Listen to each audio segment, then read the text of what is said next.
아침을 시작하는 슬기로운 방법. 오늘 내게 이로운 뉴스. 노영희의 출발 새 아침 슬기로운 인터뷰. 네, 오늘은 공수처 출범 법정 시한인 7월 15일입니다. 그런데 결국 처장 선출도 지연이 되고요. 법정 시한 내에 공수처 출범은 이뤄지지 않게 됐습니다. 국회 법사위 소속이죠. 박주민 더불어민주당 최고위원과 연결을 해서 이 공수처 출범에 대한 얘기를 한번 나눠보도록 하겠습니다. 의원님 안녕하세요.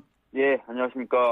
네, 오늘이 벌써 7월 15일인데요. 아직 추천위원 인선도 마무리되지 못한 걸로 지금 보이고요. 결국 공수처 출범은 당분간은 좀 어렵지 않을까 이렇게 생각이 듭니다.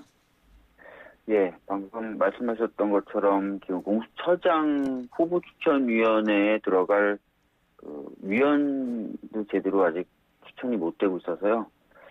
아무래도 좀 시간이 더 걸릴 것 같습니다. 네.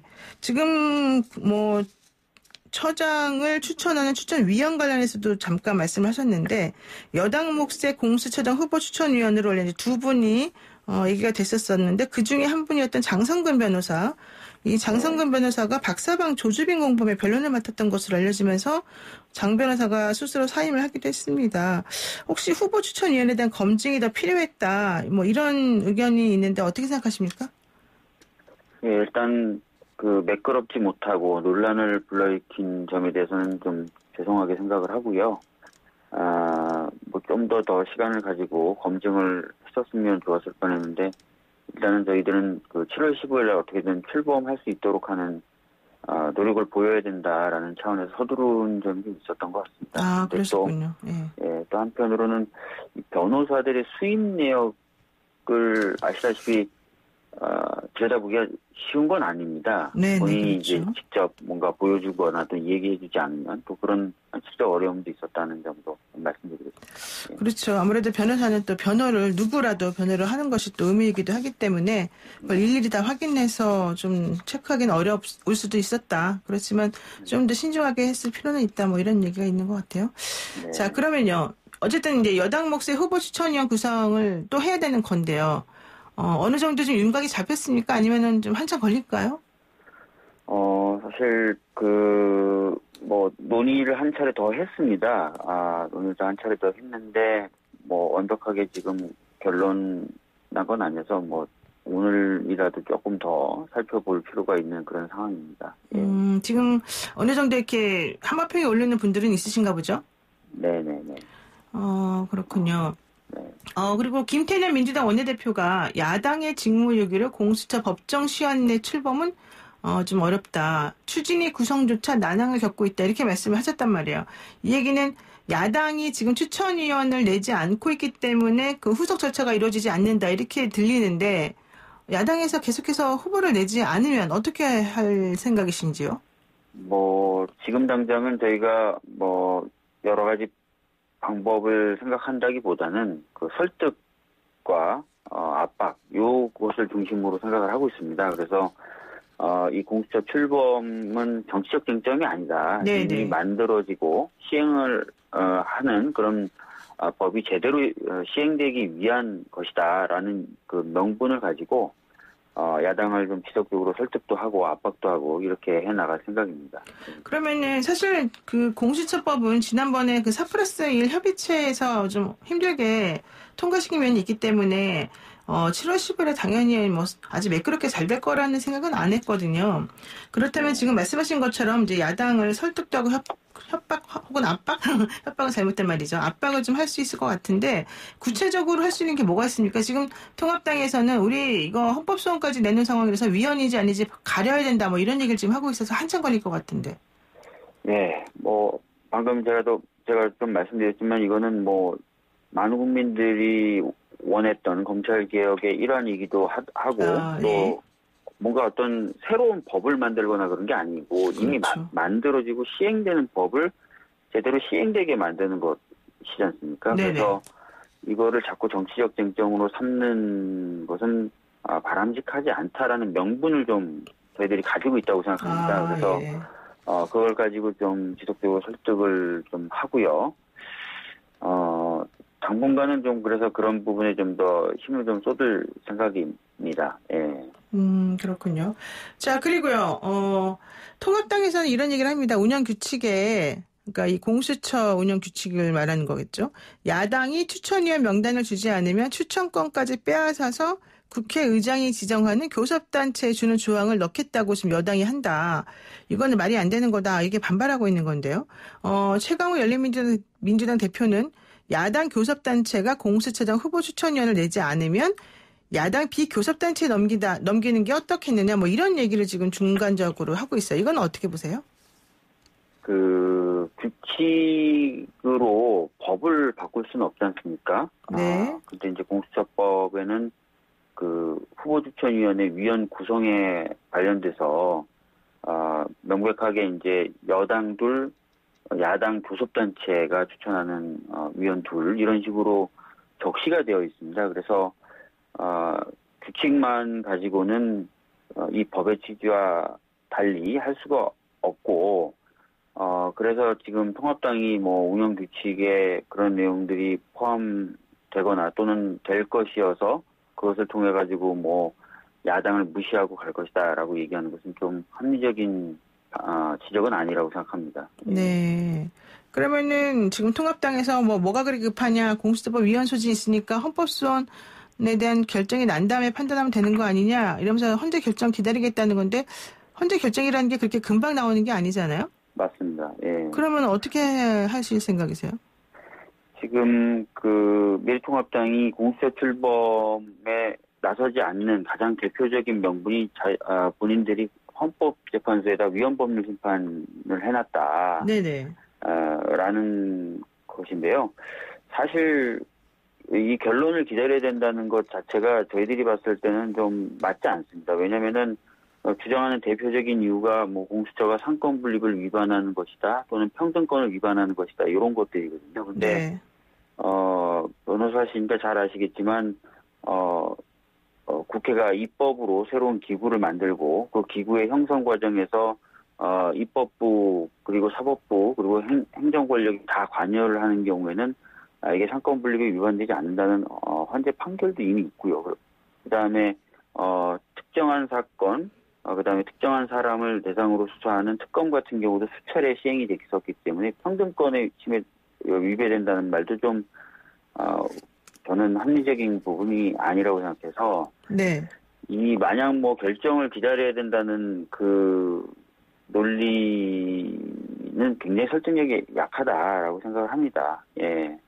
물론 이제 계속 그런 입장을 고수는 할 텐데요. 하여튼 저희들은 이런 이야기를 계속 해나가면서 또 저희가 설득을 계속 해나가야 되겠죠. 지금 주호영 원내대표가 주장하는 내용은 이거 같아요. 국가의 새로운 최고 수사기관 하나를 만드는 것인데 이걸 이렇게 졸속하고 무모하게 해서 되는 일이겠느냐 이런 얘기를 지금 하면서 계속해서 정장으로 이제 계속 끌고 나갈 생각을 하고 있거든요. 근데 지금 좀 전에 의원님께서 말씀하신 명분이 있다는 것만 가지고 이 문제가 과연 해결이 될 것인지 이게 조금 걱정스럽습니다. 예, 뭐 충분히 설득을 해보고 정 안 된다면 뭔가 저희들도 다른 방법을 고민해야 되겠지만 뭐 저희가 지금 당장 뭔가 다른 방법을 고민하기보다는 일단은 그 대화를 하려고 하는 것이 저희들의 기본적인 입장이다라는 것을 좀 반복해서 말씀드릴 수밖에 없을 것 같습니다. 예. 그리고 어제 여야가 국회 일정에 대해서 극적인 합의를 했어요. 7월 임시국회 관련해서. 자, 네. 그러면은 여기에서 조금 뭔가 대표들끼리라도 얘기가 좀 될 수 있을까요?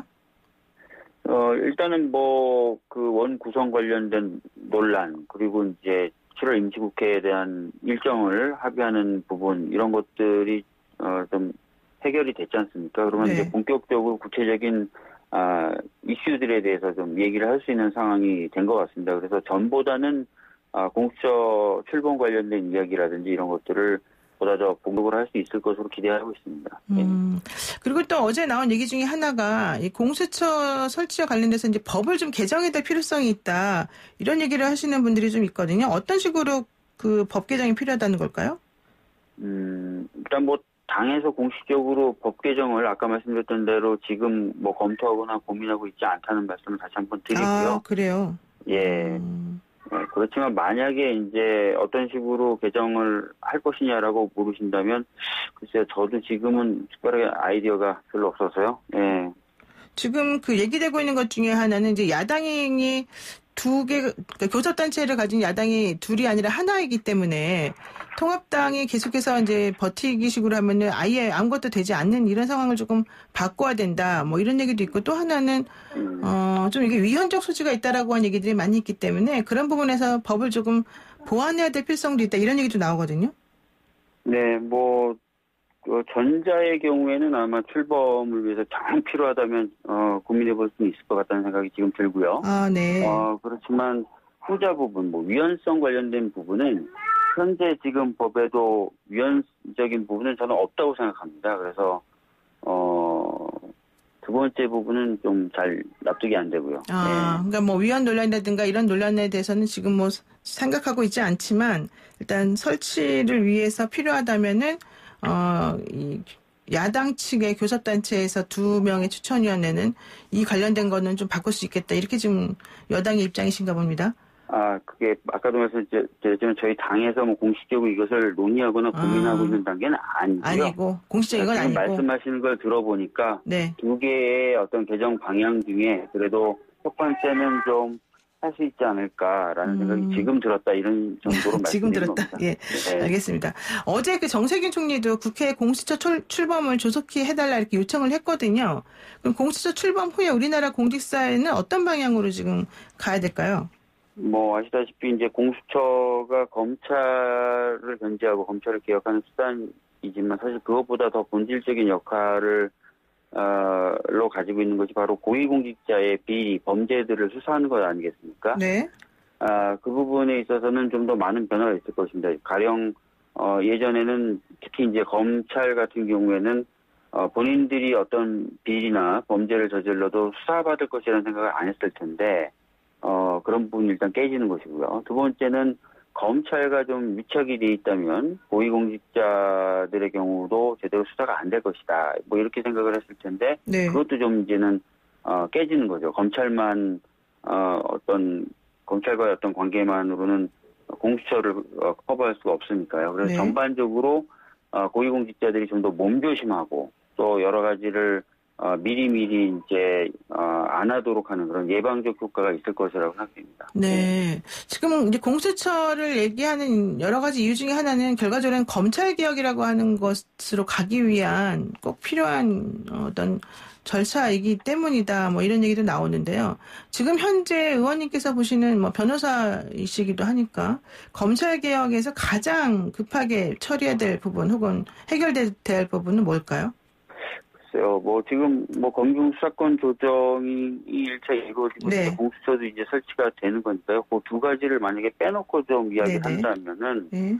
검찰 내부가 좀 더 민주적으로 바뀔 필요가 있습니다. 내부가요. 예. 예, 왜냐면은 최근에도 좀 몇 가지 이제 사례를 통해서 볼 수 있는 것처럼 검찰 내부가 여전히 이제 좀 비민주적이고 그래서 검찰 내부의 권력으로부터 검사들이 독립해서 수사하는 것이 좀 어려운 모습들이 나타나고 있지 않습니까? 네. 그래서 검찰 내부가 좀 더 민주화돼서 검사들이 내부 권력으로부터 좀 독립되게 수사할 수 있는 그러니까 법원처럼 뭐 사건 배당을 뭐 무작위 배당을 한다든지 지금은 검찰은 사건 배당을 각 지검의 뭐 차장 중심으로 이렇게 하고 있지 않습니까? 네네. 그래서 그 사건 배당을 통해 가지고 또 여러 가지 영향력을 행사한다 뭐 이런 말도 있고 또 검사들에 대한 직무평가 제도를 통해서 또 뭐 여러 가지 영향력을 행사한다 이런 얘기들도 있는데 그런 것들을 좀 바꿔서 검사들도 본인의 어떤 양심과 판단에 따라서 좀 수사하고 업무를 할 수 있도록 좀 만든 그런 수평적 구조화, 민주화 이런 것들을 좀 할 필요가 있다고 생각합니다. 그렇군요. 알겠습니다. 네, 오늘 말씀 여기까지 듣도록 하겠습니다. 고맙습니다. 예, 감사합니다. 네, 지금까지 예. 박주민 더불어민주당 최고위원이었습니다.